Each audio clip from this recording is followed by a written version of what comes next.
साईं राम। आज मैं आप सभी साईं भक्तों के लिए एक नया एक्सपीरियंस लेके आया हूँ जो मेरे साथ ही हुआ था। ये बात है तकरीबन पिछले साल की, जब मैं अपनी फैमिली के साथ शिरडी गया था। शिरडी जाने से पहले हम लोग अपनी फैमिली ट्रिप भी थी, तो हम लोग गए थे घूमने पूना।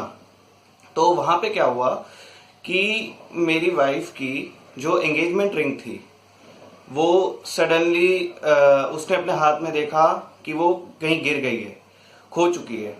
तो एकदम से मेरी वाइफ काफ़ी ज़्यादा परेशान हो गई। वो कहने लगी कि ये क्या हो गया, हम तो शिरडी जा रहे हैं और मतलब मेरा इतना नुकसान हो गया। मेरी एंगेजमेंट रिंग, सबसे स्पेशली बात है कि वो एंगेजमेंट रिंग थी जो कि अचानक से कहीं गिर गई, खो गई, जो क्योंकि उसके हाथ में नहीं थी वो उस समय। तो हम लोग बड़े परेशान हुए। जहाँ हम लोग स्टे कर रहे थे हमने वहां पे भी ढूंढा कि हो सकता है कहीं गिर गई हो तो कहीं मिल जाए। फिर पूरी रात जो है कि हम उसको ढूंढते रहे, रिंग को काफी देर तक ढूंढा। और फिर जो हमारा बैग था जिसमें कपड़े वगैरह हमने रखे हुए थे, उस बैग को भी जो है हमने अच्छे से सारे कपड़े बाहर निकाले, अच्छे से जो है उस बैग को देखा कि कहीं पे मिल जाए। लेकिन वो रिंग कहीं पर भी नहीं मिली। अच्छे से ढूंढने पे, जहाँ हम स्टे कर रहे थे उस जगह पे अच्छे से सर्च किया, बैग में अच्छे से सर्च किया, 3 बैग थे हमारे पास, तीनों बैग में सर्च किया, लेकिन कहीं पे भी वो जो रिंग थी, एंगेजमेंट रिंग, वो नहीं मिल रही थी। और हम लोग बहुत परेशान हुए। मेरे को भी थोड़ा सा बुरा लगा कि यार ये चीज नहीं होनी चाहिए थी। तो फिर क्या है कि अगले दिन हम तब पुणे में स्टे कर रहे थे।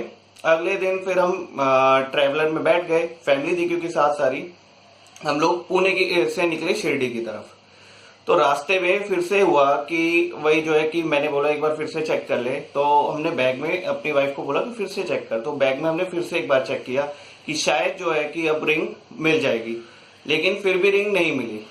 ऐसे ही करते करते टाइम निकलता गया। फिर हम शिरडी पहुंच गए।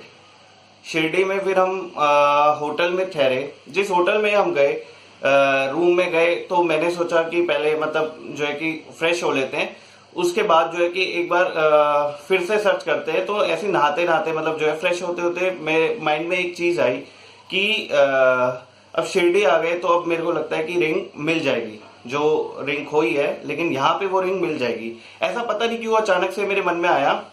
तो जैसे ही मैं बाहर आया, मैंने अपनी वाइफ को बोला कि एक बार फिर से बैग में चेक करो। तो उसने बोला कि कोई फायदा नहीं है, कि 4 से 5 बार चेक कर लिया, जब रिंग नहीं मिली तब तो अब क्या मिलेगी। अच्छे से मैंने सारे बैग में चेक किया, अच्छे से कपड़े सारे बैग के निकाल के उसके बाद अच्छे से चेक किया, कोई भी सामान नहीं उसमें था, रिंग नहीं है। तो मैंने बोला एक बार फिर, मेरा मन कह रहा है कि अब हम शिरडी आ गए तो मेरे को लगता है कि बाबा इतना नुकसान तो हमारा करा नहीं सकते, रिंग जरूर मिल जाएगी। गोल्ड की रिंग थी। तो क्या हुआ कि हमने बैग जो है फिर से खोला, बैग को सर्च करना शुरू किया, उसको देखना शुरू किया कि शायद उसके अंदर रिंग मिल जाए। तो जो है कि सारे कपड़े निकाल दिए बैग में से, फिर सारा सामान निकाल दिया, लेकिन फिर भी कहीं रिंग नहीं दिखी। तो मेरी वाइफ कहती है आप ऐसे बेकार में बोल रहे हो, कोई फायदा नहीं है, रिंग कहीं गिर चुकी है रास्ते में, वो नहीं मिलेगी। तो फिर मैंने बोला एक बार फिर से जो है ना बैग को अच्छे से जो है कि झाड़ के देखते हैं। तो मैंने बैग उठाया और बैग को झाड़ा, और यकीन मानिए रिंग जो है कि बैग में से एकदम गिर गई जमीन के ऊपर। उस समय मैं भी ये सोच रहा था कि ये क्या चीज है। बोलने वाले बोल देंगे कि कोइंसिडेंस है, लेकिन अब इसको मेरी आस्था कहिए बाबा के प्रति या जो भी कहिए, वो रिंग शिरडी में आके हमें मिल गई।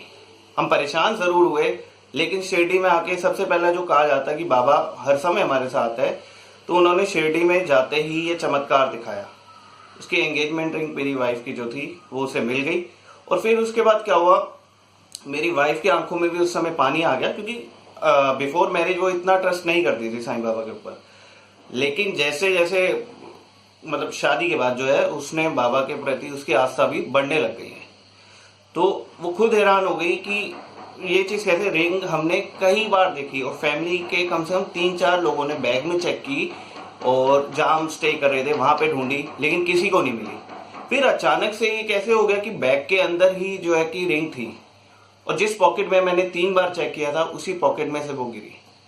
तो अब आप लोग खुद ही सोच लीजिए कि साईं बाबा कितनी बड़ी शक्ति है और कितने बड़े बड़े उनके चमत्कार है। ये तो बहुत छोटा सा चमत्कार है, इसको चमत्कार, माफी चाहूंगा, मैं चमत्कार नाम नहीं देना चाहता, इसको मैं एक्सपीरियंस कहूंगा जो बाबा अपने होने को जताते हैं अपने भक्तों को।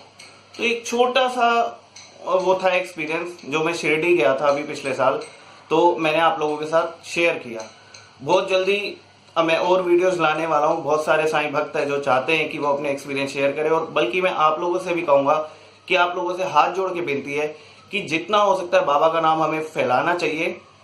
आप लोग प्लीज अपने एक्सपीरियंस जो है कि आप मेरे साथ शेयर करिए। मैं आपसे अपना व्हाट्सअप नंबर भी शेयर करूंगा, आप लोगों की वीडियोस में अपलोड करूंगा। यह आप सभी का चैनल है, मेरा अकेले का चैनल नहीं है। बाबा हम सबके हैं और ये हम सबका चैनल है। तो आज के लिए मेरे को इजाजत दीजिए। बहुत जल्द मैं कई अच्छे अच्छे एक्सपीरियंस साईं भक्तों के आप सभी के साथ शेयर करने वाला हूँ, लेके आने वाला हूँ, और कुछ अपने एक्सपीरियंस और शेयर करूंगा। साईं राम।